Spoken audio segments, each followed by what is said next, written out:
එකමත් රටක ආයේ අමාපෙම් හසකෙන් යයි පිපින්නම් විඳින්නම් ආදරේ.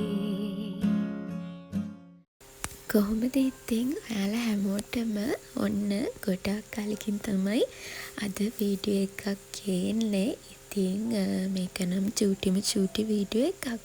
මේ අපි යන්නේ අපිට එකපාරටම හිතුණා ශ්‍රී මහා බෝධියට යන්න ඕනේ කියලා. ඉතින් අපි හිතුණු ගමන් ලෑස්ති වෙලා මෙන්න මේ විදිහට ආවා. මගදී ඉතින් රෝස් පාන් තියෙන තැනක් දැක්කයි. ඒක දැකලා මට ආස හිතුණ හින්දා උදේට අපි කාලා ආයෙත් යන්න පිටත් වුණා.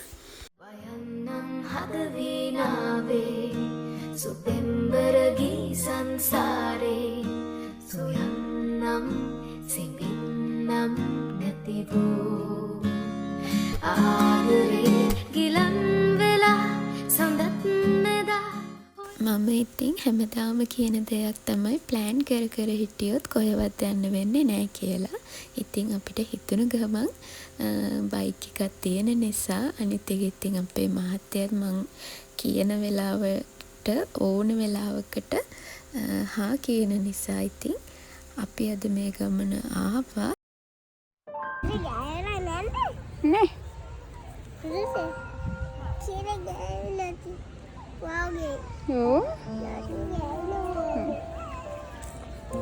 මොනවද? වතුර ගෑවිලා වගේ. ගොඩක් කාලෙකින් ඉතින් මම වීඩියෝ ගෙනාවේ නෑනේ. මෙයාගේ දැන් ඉතින් හරි කෝලම් තමයි තියෙන්නේ. මේ දවස්වල ඉතින් හිටියටත් වඩා ගොඩාක් දඟෙක් වෙලා තමයි ඉන්නේ. අපේ හාපංචත් එක්ක ආව පළවෙනි දවසේ තමයි මේ මීට කලින් අපි ආව එක්කන් ඇවිල්ලා නෑ මෙතනට. හිතුණු ගමන් ආව නිසා ඉතින් ලොකු ලෑස්තියක් වුණෙත් නෑ. ඔහොම ඉන්න දෙනවද මෙතන? කොතනද ගහලා තියන්නේ?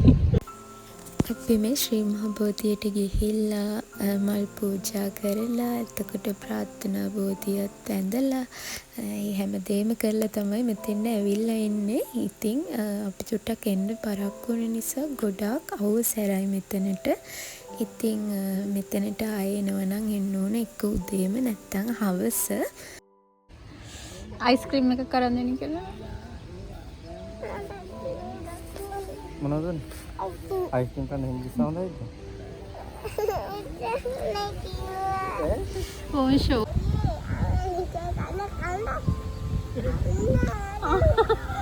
තවනකුල් කන්න ඊළමයි ඒ අප්පච්චි පිස්සු. චූටි බබත් එක්ක අපි බයික් එකේ එන්නේ. අනිත් එක ඉතින් අවුව සැර වුණාම එයාටත් ගොඩක් අමාරුයි. ඒ නිසා ආයේ එයා එක්කන් එද්දි අපි හිතුවා උදේ හරි හවස හරි එනවා කියලා. අපි ඉතින් එතන චුට්ටක් වෙලා ඉඳලා ඔය විදිහට ආපහු ගෙදර ආවා. ඉතින් මම ආයෙත් ලස්සන වීඩියෝස් වලට අරගෙන එනකල් මාව අමතක නොකර ඉන්න.